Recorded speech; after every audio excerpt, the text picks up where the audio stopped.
Okay guys, so today we're going to take a look at this new cold press juicer from Canoly, and a couple things real quick to make this different than some of the other cold press juicers that I've used in the past is the fact that this strainer is actually an attachment within the juicer. So in the past, the strainer itself was located within this midsection here, and it was always a pain to clean. You had to get in there real close. You had to peel something apart and get the pulp out. They kind of took care of that. I think they listened to what people were saying, and they've come up with a solution, I think, that is much superior to the old design. So the fact they have this strainer it's a separate attachment. It also comes with another strainer. This is for sorbet, but we're going to be using just the standard one today. And if you heard that snap, it's just kind of where it lines up and you know it's locked in properly. Now, the auger itself has to fit just so. So you see this is all real loose in here right now, right?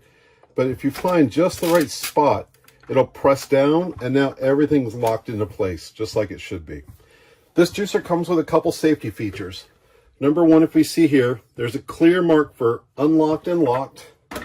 Line it up over here and make sure it's in the locked position. Now I have the juicer plugged in currently, and if I turn the power on, you see the auger doesn't work. That's a safety mechanism built into the juicer so that once we get this lined up properly, and I did it so smoothly before, now there we go. Once we've got it lined up properly, locked into place, you can hear that it turns on. Flip that off and you can see. Another safety feature that they figured out is the lid itself. So there's a sensor back here. Again, I'll turn this juicer on. Nothing's happening. When you go to close the lid, it turns on. So that's a nice little safety feature. As far as the motor itself, in the forward position, it will run continuously. In the reverse, you have to pulse it just a little bit. Now, there are not very many instructions that come with this. There is a small little pamphlet that has a QR code. You can follow that QR code to the instruction manual, and then you can look at it on your device, be it your phone, tablet, computer, but there's not a physical set of instructions that come with it. I will tell you this, what little bit of documentation that comes with the juicer, they mention specifically that none of these pieces are dishwasher safe. So all of the pieces, any of them from the auger, the strainers, the midsection, the hopper itself, they all need to be hand washed, no dishwasher. So that is one of the things they mention. And one of the other things they mention is not to run the juicer continuously for more than 30 minutes and to give it a little bit of a break in between. So in my experience, I think with these cold press juicers, you run a batch of stuff you've got ready, turn it off, let it sit, chop up some more, whatever you've got, run it again. They work just fine. You can't let this run for hours on end, basically. So let's go ahead and get this started. I've got some carrots here. Carrots are a nice, firm vegetable. That's something good to test these cold press juicers on. See what kind of torque they've got. See what kind of juice they produce. Now, this juicer does come with a plunger that you can use to kind of work things down. If you notice, it doesn't really make it all the way even down to as far as what I've got there. That concerns me a little bit when it comes to leafy greens. I'm going to see how it does with leafy greens just on its own, how it picks them up and puts them through the juicer. My previous cold press juicer I had to physically, use a plunger and get them worked down into the auger so that it would juice, efficiently. We're going to see how this one does. I'm going to do carrots first, and then I've got some leafy greens I'm going to add later as well. So we've got a bunch of carrots in there. Again, we've got just the regular strainer in. It does come with these two nice collection vessels, one for the pulp side and the other for the juice side. They also included an additional strainer for straining pulp out. Me personally, I prefer the pulp. I think it gives the juice a little more heft to it, a little more, you know, something on my belly, so to speak, than just plain juice. If you prefer not to have the pulp, it's nice that they added that. So let's go ahead and put this through its paces here. So as the juicer starts to work at those vegetables down, you can see how the juice is coming through there. Pulp extractor is dropping nice dry pulp through. On the juice side, I've got this closed, and that can be open or closed, but I've got it closed now. You can actually build up a bit of juice before you open it. It's just a preference, however you prefer it. But this material is coming out nice and dry. It's nicely minced. Let's go ahead and give this juice a look.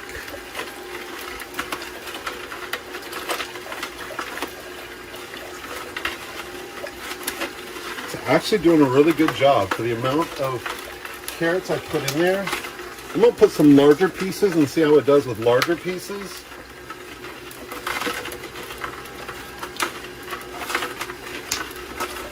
My old cold press juicer would not take those larger pieces. It just wouldn't, it never would work them down into the auger.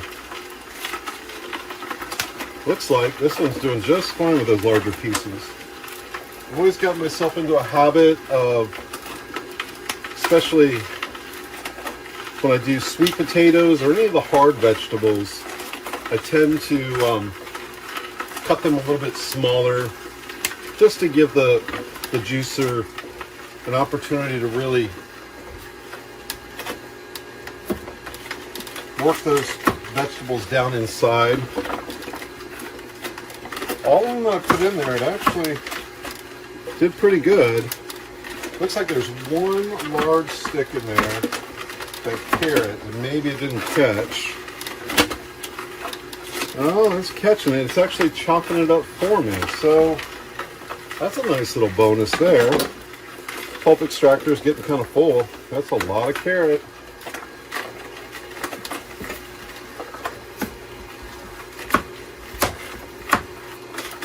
Go ahead and finish this up. Full batch of carrots.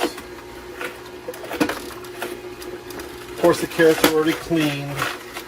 Cleaned them before we started.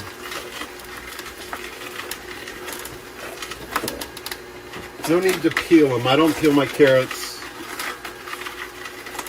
I just go ahead and make sure they're nice and clean.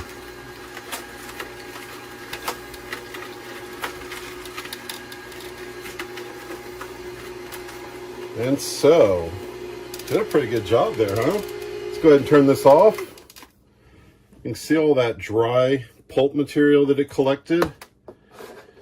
There's a little bit here in the spout that obviously will clean out. So let's run through cleanup real quick. Got our carrot juice there. That is beautiful. Gonna add some apples to that in a minute. As you can see, there's a little bit of debris there. Just a little rinse of water, really, I think. I mean, not a whole lot to it. It pretty much takes care of everything. In the strainer itself, I'll pull this piece out all as one unit, and then I'll clean this, and I'll give this just a little pop. That releases that. Go ahead and rinse this in the sink. And like I said, clean up from the pulp. That is so easy, right? Now, you have a choice here. When you get to the end, again, if you enjoy the pulp of what you're juicing, this is a great opportunity. While everything's taken apart, release that.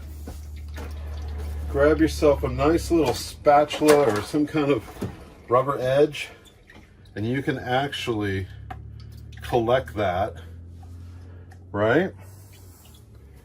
And for me, it's a no-brainer. Seal that up real quick. I mean, at this point, I feel like I'm losing something if I don't keep all this. Again, this is all preference. For me personally, that's a nice hearty bit. Makes this so much thicker. And again, once I've got this in my hand, this just goes in the sink. You can see how this has kind of a trap door design where this snaps shut, but when you go to clean it, you can actually get up in there and clean exactly where you need to. So let's go ahead and clean this up. Move on to some apples and see how that does. Really looking forward to testing some leafy greens and seeing how that all ends up with leafy greens, because that's the true test for me on these cold press juicers. Anyway, if you're looking for a juicer, I'm going to tell you, I've been pretty happy with this so far. I think you will be too.